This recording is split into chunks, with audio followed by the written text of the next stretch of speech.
স্বামীজির বাবা একজন হাইকোর্টের বিচারক ছিলেন। তার বাড়িতে নানা রকম মক্কেল আসতো। কেউ খ্রিস্টান, কেউ মুসলমান, কেউ হিন্দু। হিন্দুদের মধ্যে আবার শিডিউল কাস্ট আছে, শিডিউল টাইপ আছে নাকি, সব আলাদা আলাদা হুঁকো টাঙানো থাকতো, লেখা থাকতো। এটা মুসলমান ব্যবহার করবে, এটা খ্রিস্টান ব্যবহার করবে, এটা মুচি মেথর ইত্যাদি ব্যবহার করবে, ইত্যাদি ইত্যাদি। এটা কাজ ব্রাহ্মণ ব্যবহার করবে হুঁকোটা। আগেকার দিনে তো হুঁকো ছিল নাকি, হুঁকো।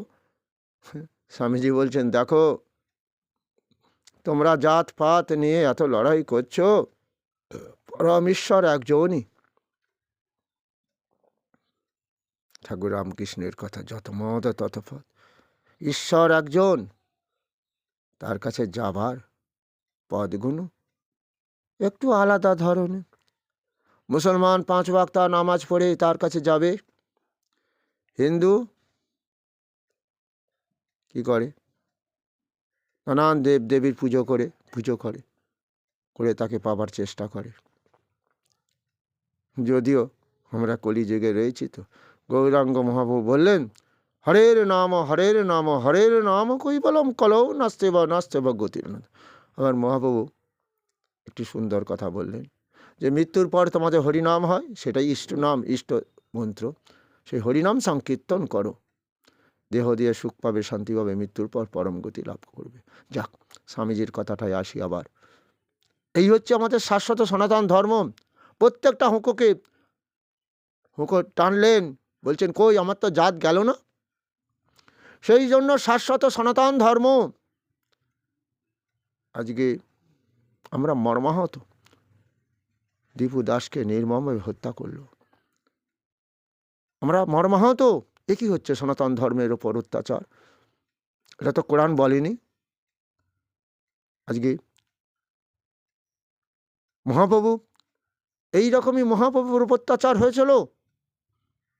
তৎকালীন পণ্ডিত সমাজ কিছু মুসলমান সঙ্গে নিয়ে কাজীর দরবারে গিয়ে বলেছিল, কাজী ওই মরা চামড়া সহ্য করতে পারি না, আমরা বেদ পুরাণ শাস্ত্র পাঠ করব। মুসলমান ভাইরা বলছে আমরা নামাজ পড়বো, ওই হরিনাম আমাদের আর সহ্য হচ্ছে না। মরা চামড়া ঠেঙিয়ে যে মন্ত্র বলছে, যে হরিনামও বলে না মুখে করে। আজকে কিন্তু ব্রাহ্মণ মারা গেলে সেই ব্রাহ্মণের বাড়িতে হরিনাম দিতেই হবে। কেন? ব্রাহ্মণ তো বেদ পাঠ করছে। কারণ কলিযুগের মহামন্ত্র হরে কৃষ্ণ কৃষ্ণ কৃষ্ণ হরে হরে, হরে রাম রাম রাম হরে হরে। প্রভু বলে কহিলাম এই মহামন্ত্র, ইহা জপ গিয়ে সবে করিয়া নিবনদ। আমরা শাশ্বত সনাতন ধর্মের লোক। এই দেহ দিয়ে কুরুচিপূর্ণ কখনো কর্ম করব না। যেমন কবি বলেছেন, বহুরূপে সম্মুখে তোমা, স্বামীজি বলেছেন, বহুরূপে সম্মুখে তোমাচারি কোথায় খুঁজেছে ঈশ্বর, জীবে প্রেম করে যেই জন সেই জন সেবিছে ঈশ্বর। আর মহাপ্রভু বলছেন, কাজী আমার হরিনাম বন্ধ করে দিলে। নাম মাত্র ভেদ করে হিন্দু ও যবনে, পরমার্থে এক কহে কোরআনে পুরাণে। এক শুদ্ধ নিত্য বস্তু অখণ্ড অব্যয়, পরিপূর্ণ হইয়া বসে সবাই হৃদয়। সেই প্রভু যারে যে মতো লয় মন, সেই মতো কর্ম করে সকল ভুবন। সেই পরম ঈশ্বর একজন। শুনতে পেয়েছ? কোরআন পুরাণ আলাদা নয়, মুসলমান আর হিন্দু আলাদা নয়। এক শুদ্ধ নিত্য বস্তু, সেটা হচ্ছে আত্মা, অব্যয়, যার ব্যয় নেই, যার বিনাশ নেই, সেই আত্মা। সেই প্রভু যখন কোথায় যাবেন, সেই আত্মা কোথায় দেবেন? মুসলমান গৃহে। মুসলমান হয়ে কেউ তো জন্মায় না, মুসলমানই হতে হয়, তাকে কোরআন শোনানো হয়। আমি ঠিক জানি না, 12 বছর হয়তো আমাদের হিন্দুদের, যেমন 12 বছর বয়সে ব্রাহ্মণ কুলে জন্ম নিয়ে দ্বিতীয়বার জন্ম হয়, তাকে দীক্ষা দেওয়া হয়, ওনাদেরও হয়তো তাই, যাই, তাকে কোরআন শোনানো হয়। আজকে থেকে এই বালকটাকে বলা হলো, কোরআন হলো তোমার কোরআনকে আশ্রয় করো, এই কোরআনের নীতি মেনে, বাণী মেনে দেহটাকে অতিবাহিত করবে। কারুর প্রতি হিংসা করবে না, কারুর সঙ্গে নোংরা ব্যবহার করবে না। কারণ আরেকটি মজার কথা, রক্তের যখন প্রয়োজন হবে তুমি কখনো বলতে পারবে না আমি মুসলমানের রক্ত চাই। আর এই আত্মা যখন হিন্দু গৃহে আসবে, সে তো পুরাণ পাঠ করবে। সে কি বলবে কখনো আমার হিন্দুর রক্তের প্রয়োজন? বলবে না। তারা জানে একই পরম ঈশ্বর। ঠাকুর রামকৃষ্ণ আজকে কত বড় তিনি চেতনা দিলেন আমাদের। বললেন, ওরে স্বামীজির কথা তো শুনছ, জাতপাত তিনি সেদিনকে মানতেন না। আর ঠাকুর বললেন, ওরে আজকে ভারতবর্ষে হিন্দু মুসলমানের দেশ, পরস্পর এরা দ্বন্দ্ব লাগেই আছে, দ্বন্দ্ব লেগে আছে, ভারতের উন্নতি কখনো সম্ভব নয়। তাই জগৎকে আমি দেখিয়ে দিচ্ছি, আমি প্যান্ট পরব, শার্ট পরে যাব গির্জায়, দেখব। গেলেন, বললেন, দেখ গির্জা থেকে নেমে এসে বলছেন, ওরে শোন, সবই এক। দেখলাম তিনি মসজিদে চলে গেলে লুঙ্গি পরে, একজন ব্রাহ্মণ লুঙ্গি পরে জগৎকে শিক্ষা দিচ্ছে। লুঙ্গি তাদের হারাম ব্রাহ্মণদের কাছে, কারণ এটা লুঙ্গিটা হচ্ছে মুসলমান ভাইরা ব্যবহার করে। শুনতে পাচ্ছ? তিনি মসজিদ থেকে নেমে এসে বলছেন, ওরে এক, সব এক। আর আমার মা, সব এক, সব এক, সব এক।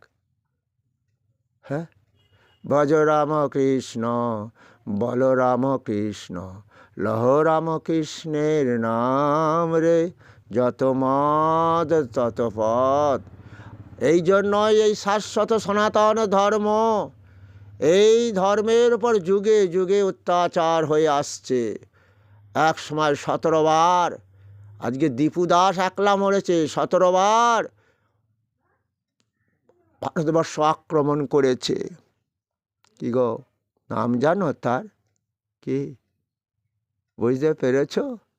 আওরঙ্গজেব যখন রাজা হলো, আকবর ভাবলো হিন্দুদের সংখ্যা বেশি, এদের পেছনে লাগবো না, দিন ইলাহি লিখলো আবুল ফজলকে দিয়ে, হিন্দু ধর্ম মুসলমান ধর্মকে নিয়ে।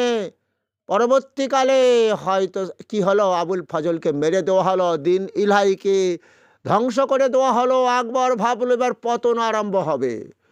ঔরঙ্গজেব রাজা হলো, দারুল ইসলাম করবে, নির্বিচারে চালালো অত্যাচার। মন্দিরগুলো তারা ভেঙে মসজিদ বানিয়ে দিল।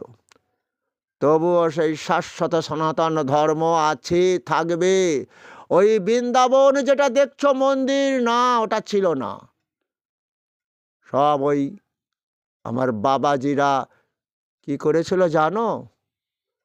ওই মূর্তিগুলো লুকিয়ে রেখেছিল বনে বাদারে। লুকিয়ে রাখার পর পরবর্তীকালে যখন গৌরাঙ্গ মহাপ্রভু আবির্ভূত হলেন, সনাতন গোস্বামী আর রূপ গোস্বামী আর রূপ সনাতন, তাই তো তাদেরকে বলল তোমরা বৃন্দাবন উদ্ধার করো। তারা বৃন্দাবনে গিয়ে দেখছে চারিদিকে শুধু বন আর বন।